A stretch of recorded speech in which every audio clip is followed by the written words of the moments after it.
Good afternoon. Welcome to our FAFSA webinar this afternoon, presented to you by the Ohio Association of Student Financial Aid Administrators. We are going to share with you today a lot of information about understanding the FAFSA. We know that you may be in the position to assist families who come into your libraries who may have questions or want assistance in completing the FAFSA. My name is Maura Lee Keller, and I'm with the National College Attainment Network. My co-presenter today is Faith Phillips, who is the Financial Aid Director at Central Ohio Technical College and OSU Newark.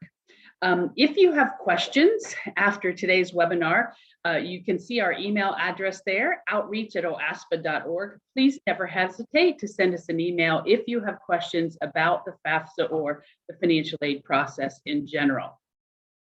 OASPA is, as I mentioned, the State Financial Aid Association. So financial aid administrators from all over the state belong to our organization. We're doing this presentation today at the request of the Ohio Department of Higher Education, who is supporting a lot of OASPA's outreach efforts this year.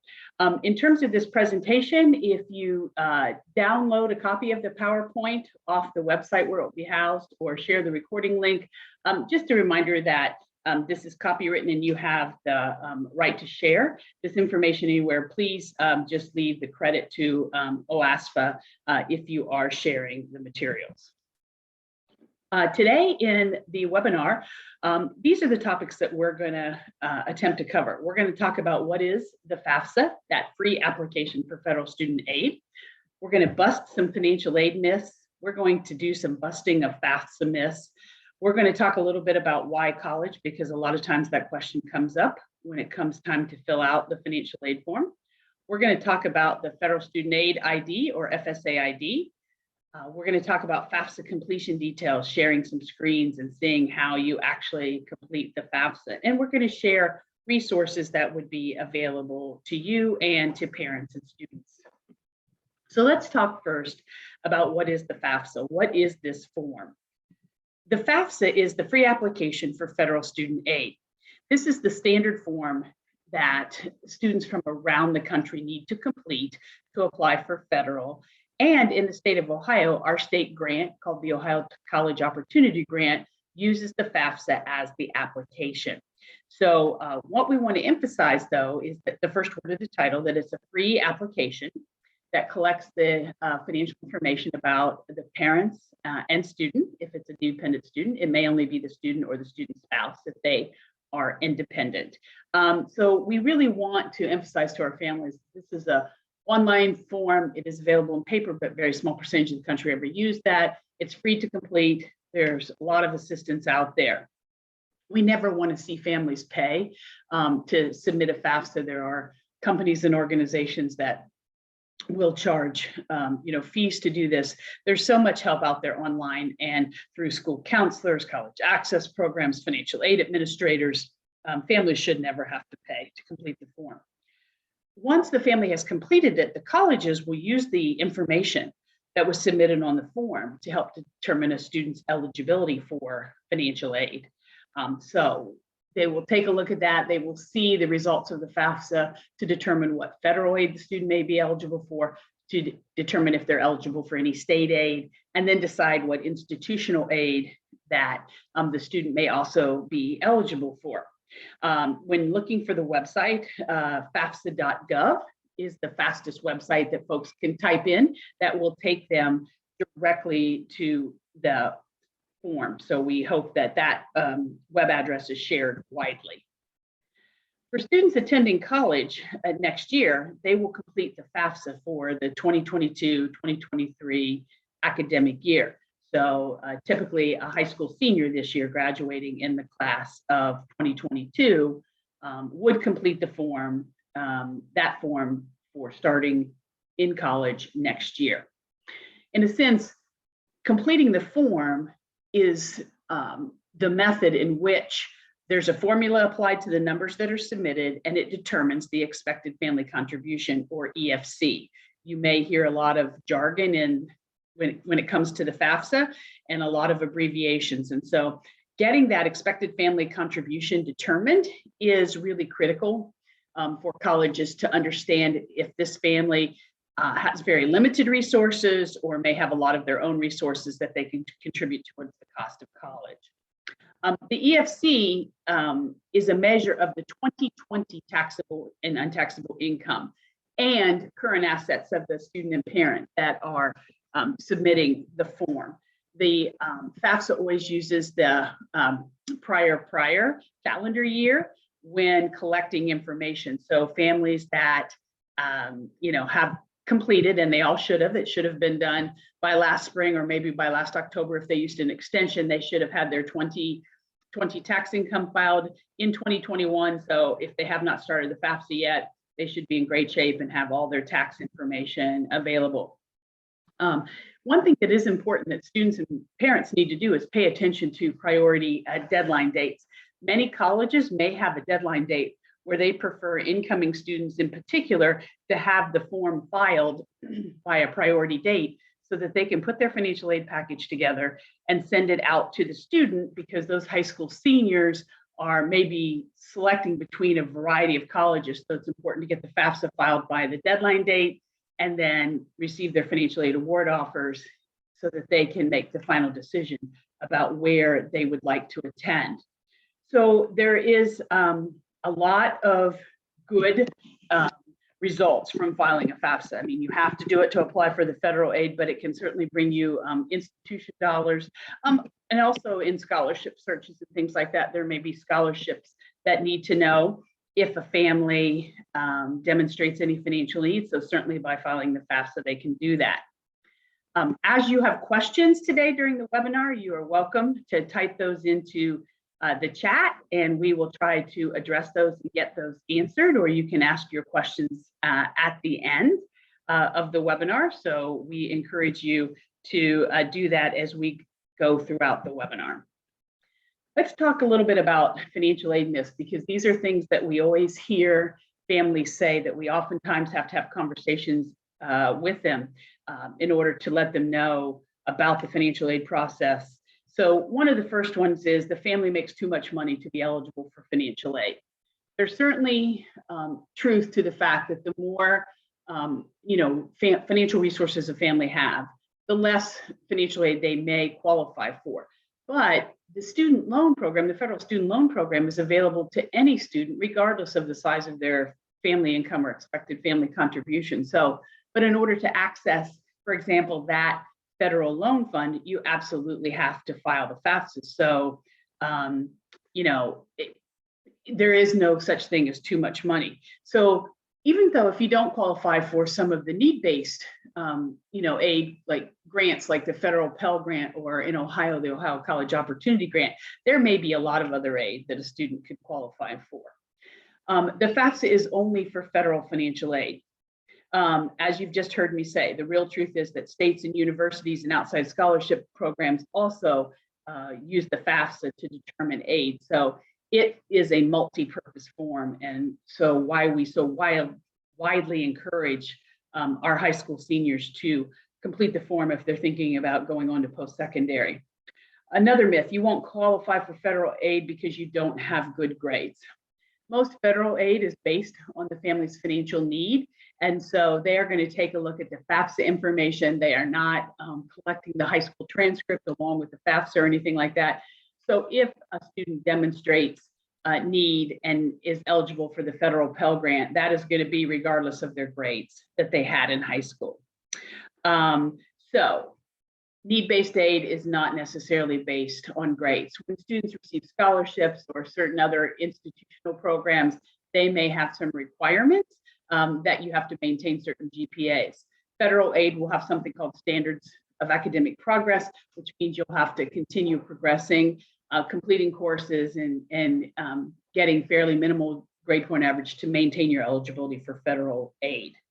Another myth: I can declare myself as an independent student.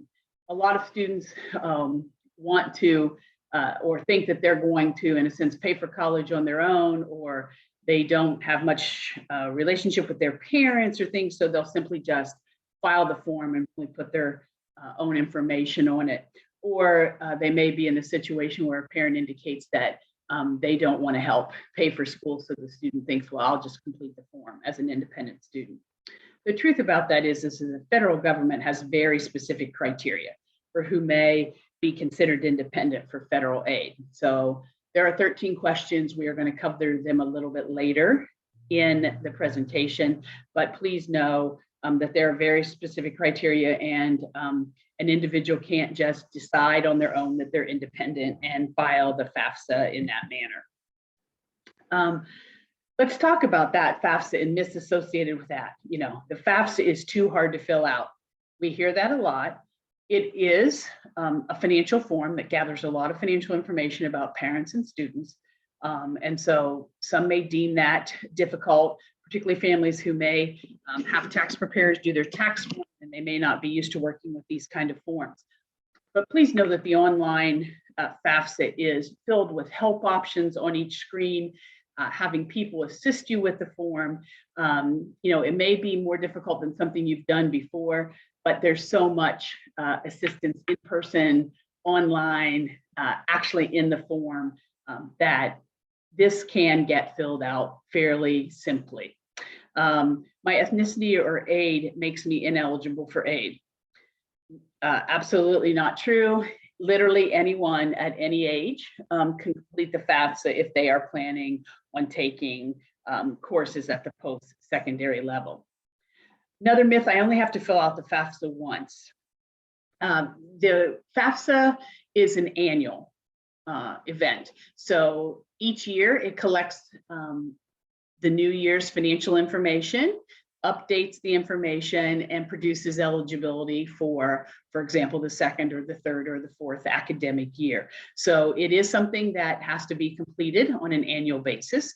It opens on October 1st every year. So you can think of it as a fall activity that as soon as the FAFSA opens in the fall, I should get that completed for the next academic year. I should not fill out the FAFSA until I've been accepted by colleges. That is, again, a myth. Kind of the typical sequence is the student would start off the fall year, getting their admissions applications completed, and as soon as that FAFSA opens in October, attempting to get that FAFSA completed as quickly as they can in October or November. If a student applies to a college and is not accepted, if the student sends their FAFSA information to that college, they simply won't receive a financial aid package if they were not accepted. So it is really critical to get the FAFSA done by deadlines and get it there, and only the colleges that have accepted the student will send them a financial aid package. The FAFSA does not have a deadline. I spoke about that on the earlier slide. Many colleges will set priority deadlines, particularly for incoming students. So it's really important as students doing their research to find out what the admissions deadline date is, that they should also look and see if any of the colleges they're applying to do have a FAFSA priority deadline date. Another myth, I can't file a FAFSA if my parents or I don't file tax returns. That is not true. When you file the form, there's an option to indicate whether you did file a tax return or whether you did not. If you did not file a tax return, there will be several less questions for the student and or parent to answer, and they will, in a sense, be able to complete the form even more quickly than those who do file taxes. I live by myself, so I can just put my own information on the FAFSA. You know, we talked about that a little bit on the previous screen about just deciding that you're independent. As I mentioned, there are several criteria that the federal government has that are very specific about how you can be an independent student. Simply living in your own location, your own apartment or things like that is not one of the criteria for being considered independent. So that is not true that if you live by yourself, you can simply put your own information on the FAFSA. So it's a little bit of background about the FAFSA and getting rid of some of those myths out of your mind. A lot of times we get questions about, you know, why should I go to college or why would I want to do that? Not every student will go to post-secondary education when they leave high school. Some will go straight into the workforce. But this is kind of one of our favorite slides from, you know, the U.S. Department of Education about why go to college or career technical school or things like that. Taking a look at the, you know, potential average earnings depending on the type of degree that a person has. A lot of times, you know, very simple statement, probably the more education you have, the more likely you are to have a higher annual salary. can answer the question, but here's some data in case you ever get asked that question. Here's a slide that you would be more than welcome to share with students and parents. So let's talk a little bit about actually doing this form. When a student, and if they are dependent, their parents are getting ready to file the form, they can do it all electronically. They can do it all online. There's even actually a mobile app. They can do it all on their phone if they want to. But the most critical part to be able to completely do the process online is to go get something referred to as an FSA ID, which is basically an online username and password that a parent and or student will use. So we've got the link here at the top where you can go check out how to set up an FSA ID. If you'd like to practice for yourself, or if you're going to be a parent of a soon-to-be college student, you're welcome to go in and get your FSA ID set up now. As I mentioned, it's kind of the electronic signature. It means at the end of the process, you're not going to have to print out a signature page and sign it and put it in an envelope and put a stamp on it and put it in the mail.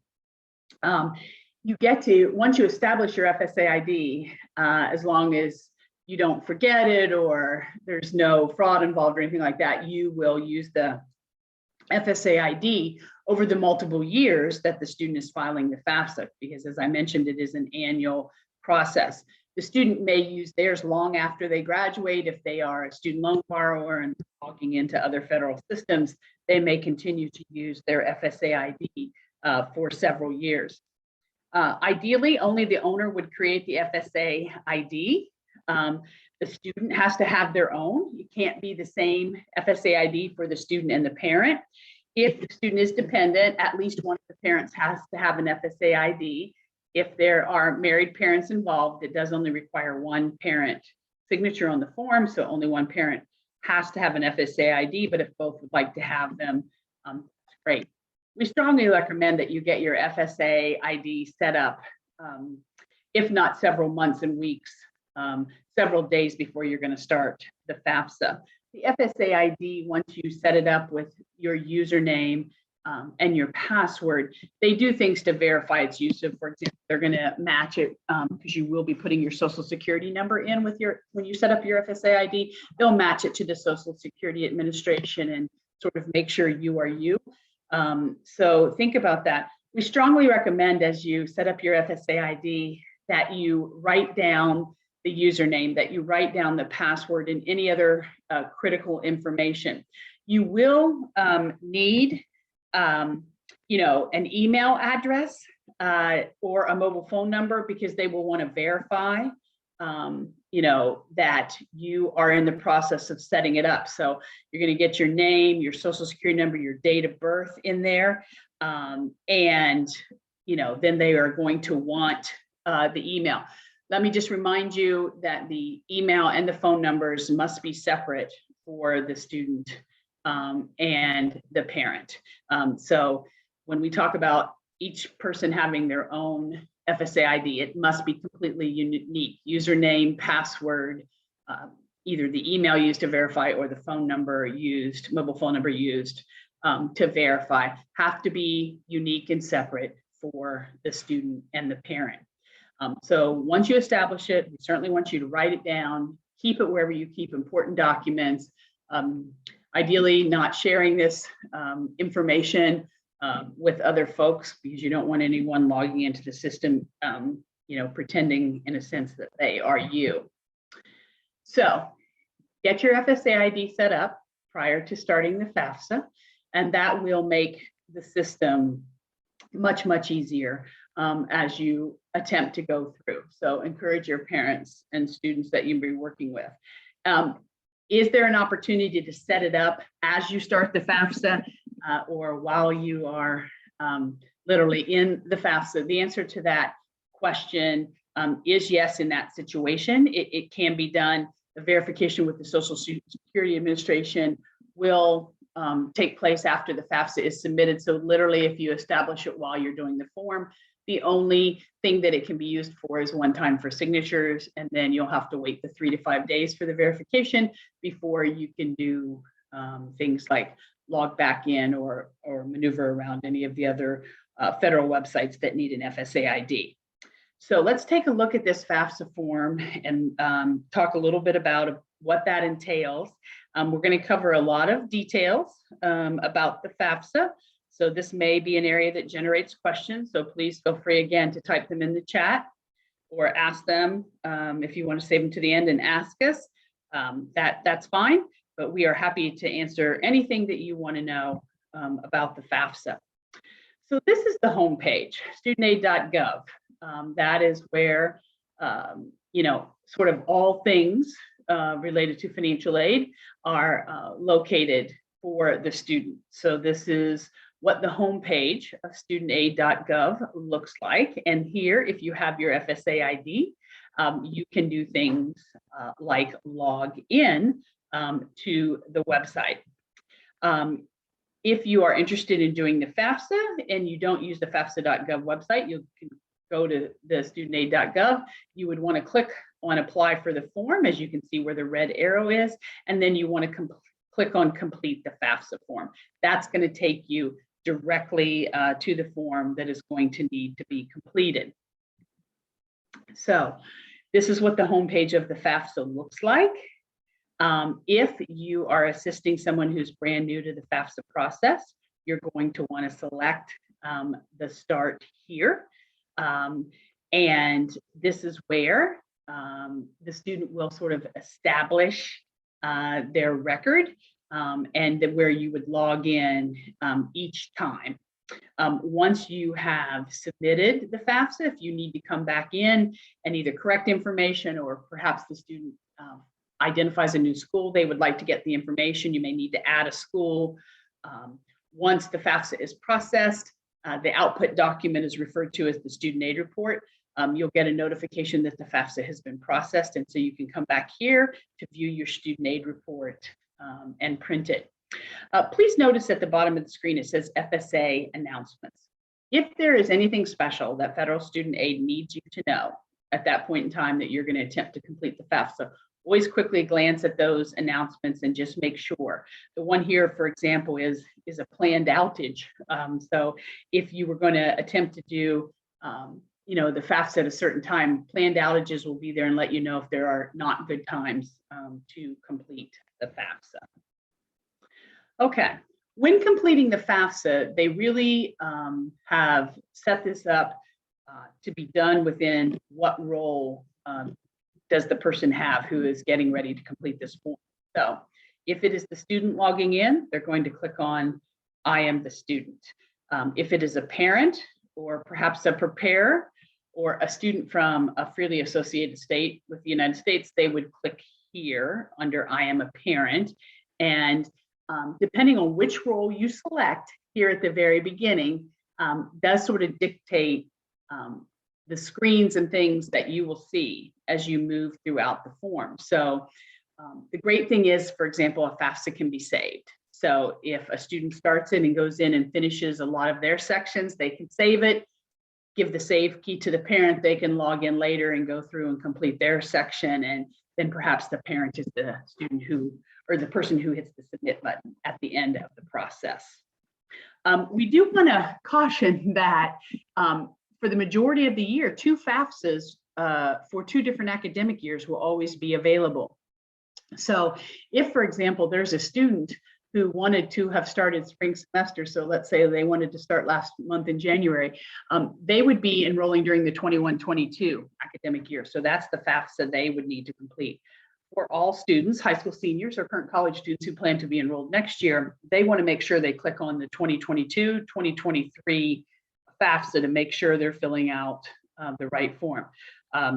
I cannot tell you how often we get some, questions from folks who say, but I already finished the FAFSA, but the school says they don't have it for next year. And you go back and discover that they submitted the wrong year. So please be very careful when assisting the families about which year they're selecting to complete the form. Let's talk a little bit about some mistakes that are made often when completing the form. We just talked about filing for the wrong year. So that's really, really critical. the document, the login information, the FSA ID, everything needs to use the student's legal name as it appears on their Social Security card. We have, a lot of folks who, maybe William and they go by Bill or things like that. But when you're setting up your FSA ID, when you're completing your FAFSA, the name used, and this is for the student or even the parent when they're setting up FSA IDs or doing the signatures information on the FAFSA, it must be the name as it appears on your Social Security card. We ask folks to be really careful when they're looking at digits or inserting extra numbers. That could be in an answer to a question. That could be transposing numbers in a Social Security number. So please make sure that always you double check all the digits that you enter. Typing in the wrong Social Security number or date of birth. Sometimes, parents will maybe take the initiative to make sure the form is completed. And so they start the form and they fill out the student's name and address, and then a question will pop up for Social Security number or date of birth. And without even thinking, they will enter their own instead of the students. So that can cause a problem. Submitting the wrong parent's financial information or not including a step parent. We will cover this in subsequent slides, but it is really important to get the exact parent's information, parent or parents' information on the form that need to be there according to the federal government's regulations for completing a FAFSA. And Faith is going to cover that for you in future slides. There are some questions on the form for some families about assets they have. So what to include and what the net worth means are pretty critical. And so we will talk about those with you. Also, again, missing financial aid deadlines. We can't begin to tell you how critical that is for students to meet the deadline so they have the opportunity to be awarded the most federal, state, and institutional aid. Okay, at this point, I'm going to turn it over to my colleague Faith, and we're going to let her take you through the remainder of the slides. All right, thanks, Morley. All right, so Morley has gotten you started in the beginning of the FAFSA, and one of the key things that you want to remember when you're doing the FAFSA is you want to have it sent to specific colleges. And so when you're assisting a family in filing the FAFSA form, they can list up to 10 colleges and universities on the first submission of their FAFSA form. And I say first submission because once the FAFSA has been submitted, a family could go in and make any necessary changes to the FAFSA, which most commonly could include adding more schools. So even if a student submits the FAFSA and they list only 2 institutions, and they decide later on that there's another institution they would like to have the FAFSA results, they can always go back in and make a correction to the FAFSA to add other schools. But it's important to note that a student can only put 10 on the first submission of the FAFSA form. So if a student is trying to decide between colleges and universities, they can list up to 10 at one time. So under the school selection site, they would do a search, and you can do a search by state, which is probably the best thing to do. I discourage them from typing in the name because they may spell the school wrong and they may not find what they're looking for. But they can do a search by state and find the institutions in which they want to add to their FAFSA form. And then they'll move on to the next section. Next slide, please. So I think Morley mentioned earlier that a student can't specifically say, well, I'm independent, so I'm not going to provide my parents' information on the FAFSA form. There is a specific dependency status determination that FSA has put into place. And so if a student answers all of the dependency status determination questions with all no's, they are requested to provide parents' information. So by definition, FSA has determined that the student is dependent and parents' information must be included. If a student were to answer yes to any one of the dependency determination questions, the student is independent and they would be able to move forward without providing parents' information. So the FAFSA presents the student with a series of dependency questions, and we'll cover those just so that you are, if you're helping a family, you can help them determine whether or not they are dependent or independent for financial aid purposes. And the first one will be answered for them based on the birth year that they provided on the beginning part of the application. So for a student who was born before January 1st of 1999 on this particular FAFSA year would be considered independent for financial aid purposes. So generally that is a student who is 24 or older. They are now considered to be independent, even if they're living with their parents and their parents are still helping provide some of their living expenses and maybe helping pay for college. By definition, if they answer yes to that question, they are independent. Or once a student is married, they say yes to that question, makes them independent. If they are beginning work on a master's or a doctorate program, they're considered independent. So that would be the exception to the 24 requirement. So oftentimes a student will graduate with a bachelor's degree around the age of 22 and move right into a master's degree. Once they are pursuing a master's degree, even though they're not 24 yet, they would be considered independent for financial aid purposes. Then it will ask the student, do you now or will you have children that will receive more than half of their support from you during the financial aid year? So in the coming year would be 22, 23. And if a student has a dependent of their own and they provide more than 50% support for that dependent, they would be considered independent. The same thing, if they have a child of their own, the same thing applies if they have a dependent. So take, for example, a 22-year-old, 23-year-old is responsible for a niece or nephew. They provide more than 50% support. They would say yes to having a dependent, and that would automatically make them independent for financial aid purposes. So having a child does not automatically make a student independent. It's only if they have a child and they will provide more than 50% of the support for that child in the coming year. Next slide. Then these questions for dependency determination aren't yes or no, they're a checkbox. So if a student served or is currently serving in the one of the U.S. Armed Forces, they are considered independent. And once they are a veteran of the Armed Forces, they're independent. And then at any time since a student turned 13, if both parents are deceased or they're in foster care or are a dependent or a ward of the court, the student would check that box and it would automatically make them independent for financial aid. So being an orphan or being in foster care anytime after they turned 13 makes them independent. Foster parents are not parents for the purposes of the FAFSA form, which is why when being in foster care, they're considered independent. And then if a student has been determined to be an emancipated minor, they would check that box and they would be independent. Or if they are in a legal guardianship situation, so the student isn't necessarily in foster care, but they may have been removed from the home and are in the legal guardianship of another person. A legal guardian cannot be a parent either on the FAFSA form. So the student would check that box and it would automatically make them independent. Next slide, please. And then the final dependency determination questions are if a student is homeless or is self-supporting and at risk for homelessness. And basically at risk for homelessness is if they're living in housing that is not reliable. So they're living on a friend's couch, or they've been living in a dormitory and they don't have anywhere else to go when they're not living in the dorm, or maybe they've been living in their car or in a hotel. That is a student who is at homeless or at risk for homelessness. And if they say yes to that question, they are automatically independent. Also, if they have a homeless liaison in their school district that has declared them to be homeless or at risk for homelessness, or a director of a homeless shelter or emergency shelter has determined them, has declared them to be homeless or at risk for homelessness, they would check those boxes. Again, automatically would make them independent, and parents' information would not be required on the form.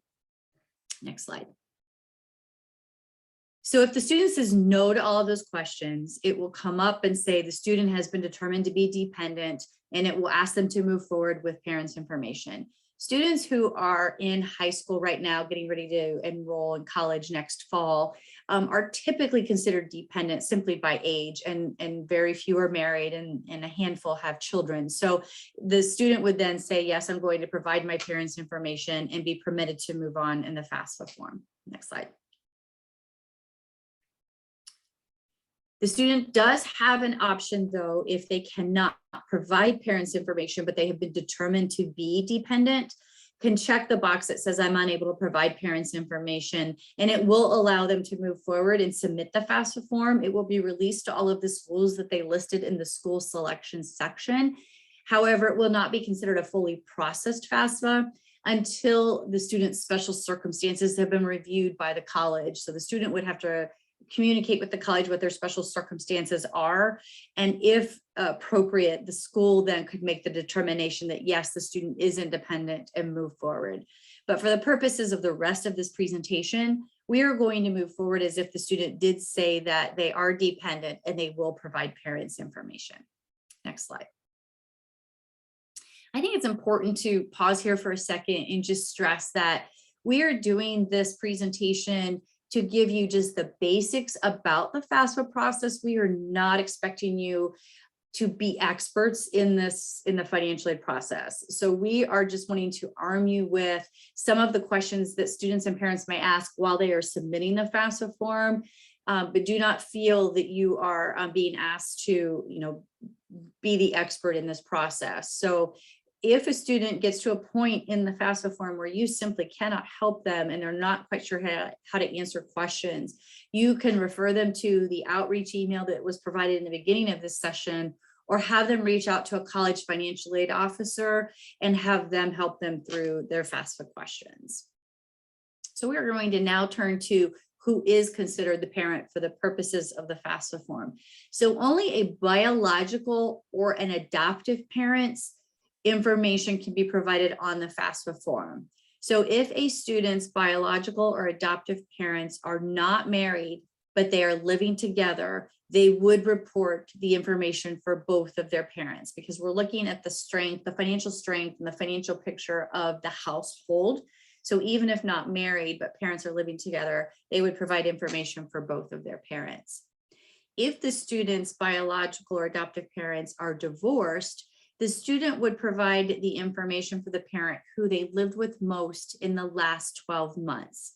And if they didn't live with one parent more than the other, it would be the parent who provided the most financial support during the last 12 months in which support was provided. If that parent is remarried, the step parent becomes the other parent for the purposes of the FAFSA form. So regardless of any agreements that you had when the parents remarried, the FAFSA is again looking at the financial picture of the household. And so the parent and the step parent are now the household, and that's whose information is required to be reported on the FAFSA form. Next slide. So when the student and parent get to the parent information section, they are referred to as parent number one and other parent. So assuming that we're providing information for both parents, it will pop up information on the FAFSA form for both. If the student said that their parents are divorced, separated, or never married, the FAFSA knows to only look for information for one parent. And they will be providing the social security number and the name and date of birth of each of those parents. Next slide.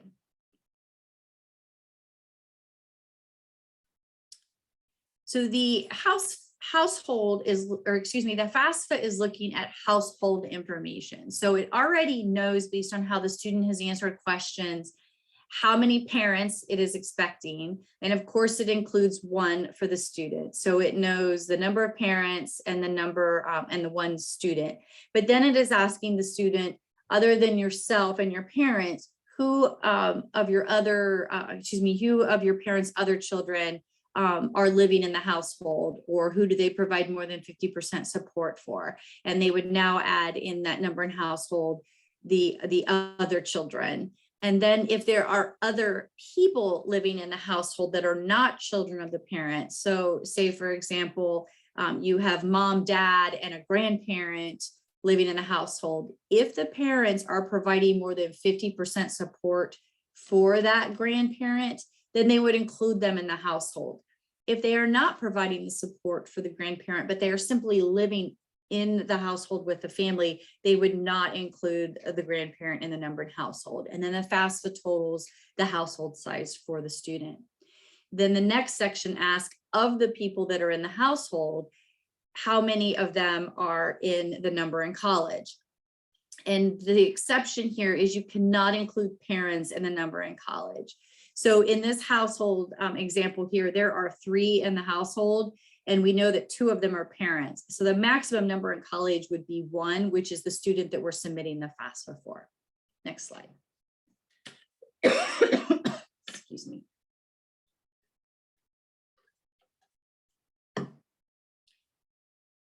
So the FAFSA form, as Morley mentioned earlier, the FAFSA for 22-23 is asking for tax information for the tax year 2020. And this can get confusing because right now, families are filing their 2021 taxes. So you may be assisting them in completing their 21 taxes, but it's important to keep in mind that the FAFSA for 22-23 is looking at tax information for 2020. And families have the opportunity to allow the FAFSA form to go over to the IRS and pull back the 2020 taxable and untaxable income that is needed and bring it back onto the FAFSA so that they don't need to look all of that information up on their 2020 taxes. They can allow FAFSA to obtain the information directly from the IRS. And this is called the IRS data retrieval tool. It is a voluntary process that the student and the parent have to choose and authorize. If they choose not to use the DRT, then they need to have their taxes handy so that they can pull the data off of the tax return and put it onto the FAFSA. And the FAFSA will tell them in the help and in the question what line item or what line number they would go to on the tax return to know which figure to take and put on the FAFSA form. But we do encourage families, when possible, to use the data retrieval tool.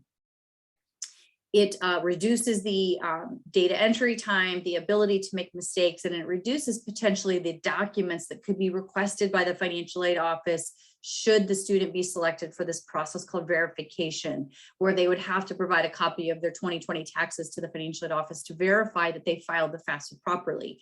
For a family that successfully uses the data retrieval tool, it allows them to not have to provide additional documents to the financial aid office. Now, there are certain tax filers who cannot use data retrieval tool. For example, if both the parents file taxes, but they file separately, the data retrieval tool does not pull over both the information for the parent. So they would have to manually enter their information. Or if they had just recently filed their taxes or filed an extension and did an amendment, they could not use the data retrieval tool. So when they're in the FAFSA form and they say they want to use data retrieval, it will ask them a series of questions that will help determine whether or not they're eligible to use the data retrieval tool. Next slide. So this is what it looks like on the FAFSA form. So they're in the tax section, and this will populate for both the student and the parent once they indicate that they did file taxes for 2020. So it will pop up and say you may be eligible to file the data use the IRS data retrieval tool. They'll click the link that says proceed to IRS. It will tell them that for the moment you are leaving FAFSA and you are going to the data retrieval tool, and they would proceed over to the IRS. Now they do need to have their FSA ID to authorize the FAFSA to go over to the IRS. So for the parent that has requested that FSA ID that Morley discussed earlier in the presentation, once they indicate that they want to use the data retrieval tool, they will have to provide that FSA ID and have a successful match in order to move on into the data retrieval tool. Next slide. So just recapping, so when they get to the income section for both the student and the parent, they have the option to use data retrieval tool, or they will need to pull out their 2020 taxes and W-2s and manually enter in all of the taxable and non-taxable questions. So once the student and the parent are done with the income section of the FAFSA, it will move to the asset section. And there's a separate section for the student and there is a separate section for the parents. So they want to make sure that they're in the proper section when they are answering the question, and they want to make sure that they don't duplicate. So sometimes families will automatically put the same asset amount in the student and the same asset amount in the parent. They want to be careful on whose section they're in and answer the questions appropriately, but the questions are exactly the same. As of today, what is your total current balance of cash, savings, and checking? And so they'll populate what is the balance that they have as of today.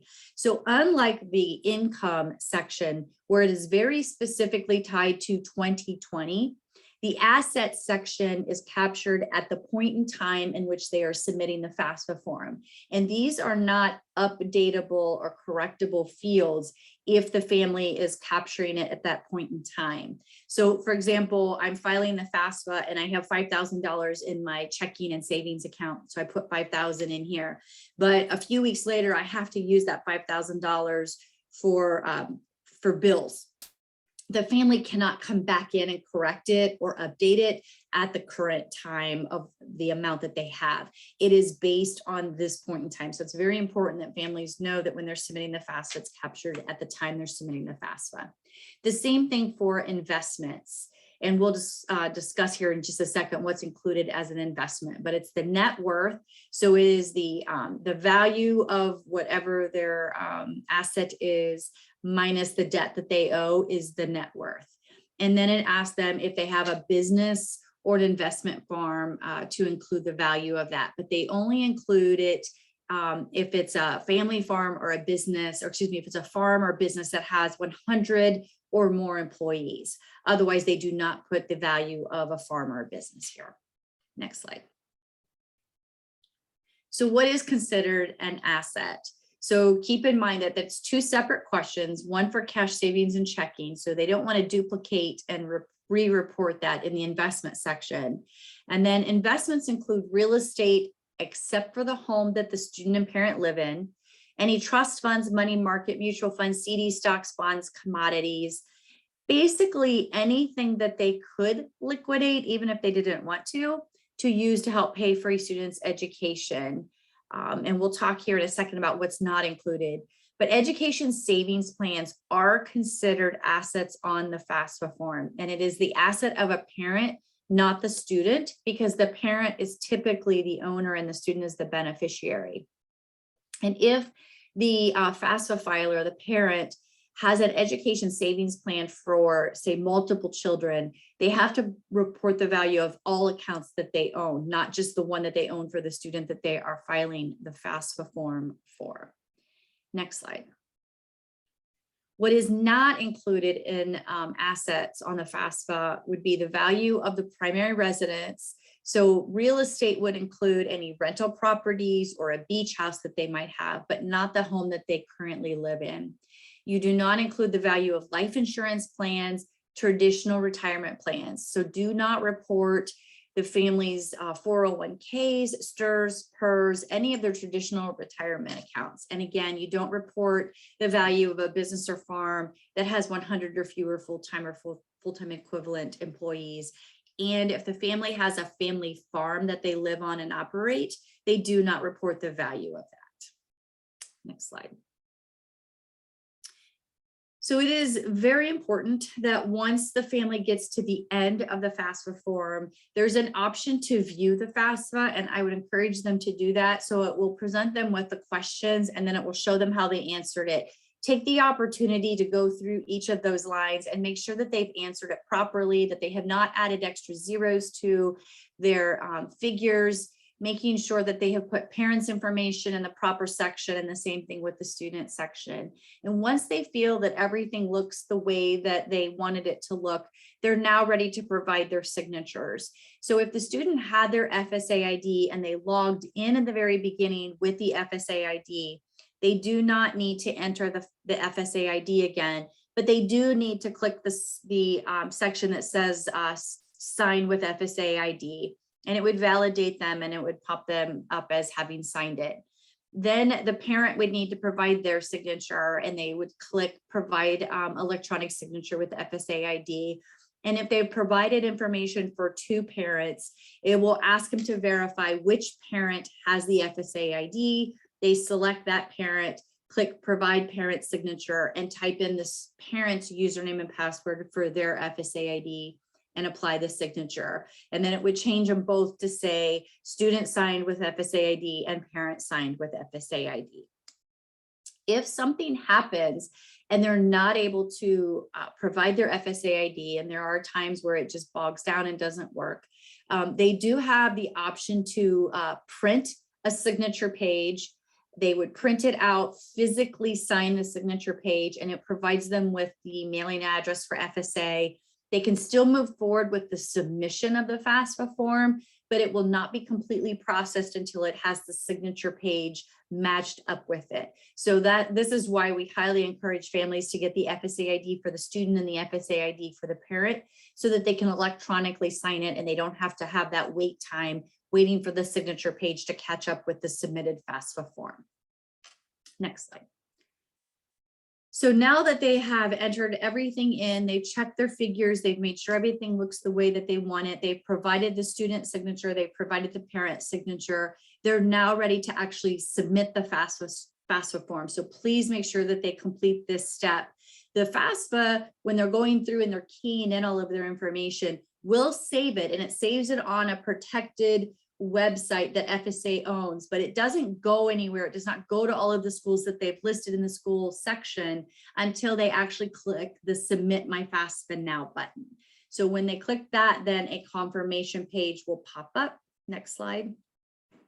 And it shows them that they have successfully submitted their FAFSA form, and it will give them a confirmation number, and it will give them the date and the time in which they submitted the FAFSA form. They will also get an email that says that their FAFSA was successfully submitted. On this confirmation page, they will also get an estimate of what FSA thinks that their expected family contribution will be, and it can give them an estimate, if eligible, how much Pell Grant they may be eligible to receive, and that they're eligible for direct loans, and an estimate of how much they're eligible for in the direct loans. Then the family has an option, if they have multiple children that they have to file a FAFSA for, to click this link that says transfer FAFSA information, and it will allow them to open up another FAFSA form for another child. And it will take all of the parents' information from the previous FAFSA and pre-populate it into a FAFSA for the next child. Then they just identify the second child, answer all of the questions for that student, and now they're ready to submit that FAFSA form. But once they close this confirmation page, they lose that ability to carry that information over for another child, and they'll have to re-enter that information. So just to recap, if a family has more than one college student in college at the same time, each student must have their own FAFSA form, and each student must have their own FSA ID. The parent that requested the FSA ID would use that same FSA ID for all of the students that they're submitting a FAFSA form for. Next slide. So that concludes our portion of the FAFSA, where we are talking about actually of our presentation, talking about submitting the FAFSA form. Now we want to tell you a little bit about some of the resources that are available that you could tell families that you're helping where they could get additional resources and support. So next slide. So on the owasfa.org website, we have a counselor resources page, and we have a parent and student resource page. And the students can come here to either section. But for your purposes, if you wanted more detailed training, for example, on the FAFSA line by line, where we literally go through every FAFSA question, you could view one of the webinars that we have recorded out here. So if you wanted additional information on how to help families in filing the FAFSA form, you could view any of these other webinars, or for example, Financial Aid 201 is a webinar that we're going to be doing live next week, and then the recording will be put up here. So for those of you who are helping families file the FAFSA form, these are some additional resources that you might take advantage of to become a little bit more knowledgeable about the FAFSA and the financial aid process. Next slide. Then this is our resources for students and parents site on the OWASFA.org at owasfa.org website. And it'll take you to links for federal student aid, as well as several different videos on how to request an FSA ID, how to complete the FAFSA form, what happens after the FAFSA form is submitted. So again, you as someone who's helping a student or parent complete the FAFSA could take advantage of these videos, but you also could promote these to the students and parents that you're helping. Next slide, please. And then additional FAFSA assistance for students and parents. If the student is still in high school, their school counselors know enough to help a student get started in the FAFSA process. They also know how to help them get access to a financial aid administrator if they have questions. There are also many college access program advisors. So for example, in the city of Columbus, I Know I Can is an access program, and there are trained advisors that can help students through that process. Tax preparers who are helping families complete their taxes may also be able to help them submit the FAFSA form, but sometimes they could charge them a fee to do that.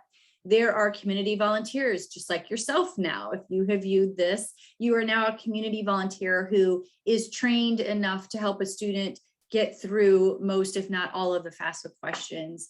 And then financial aid personnel at the colleges, universities.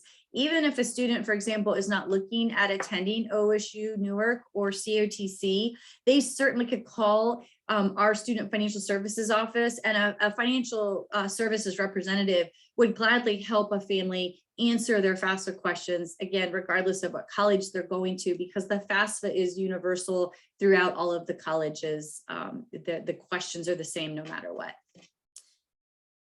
Next slide. So that concludes our presentation. If you have any questions, please feel free to reach out to us at our email at outreach@owasfa.org. And thank you for attending. Thanks, Faith. And just a reminder, if you're viewing this and you want to share the link, we will put this recorded webinar up on the OWASFA resource page for counselors. It will be logged under as a webinar done for the Ohio Library Council. So please feel free to share the OWASFA link for any resources, or particularly this webinar, if you would like to share it with your colleagues. And again, on behalf of OWASFA and the Ohio Department of Higher Education, we thank you for attending today and wish you luck as you answer questions and assist families in completing the FAFSA.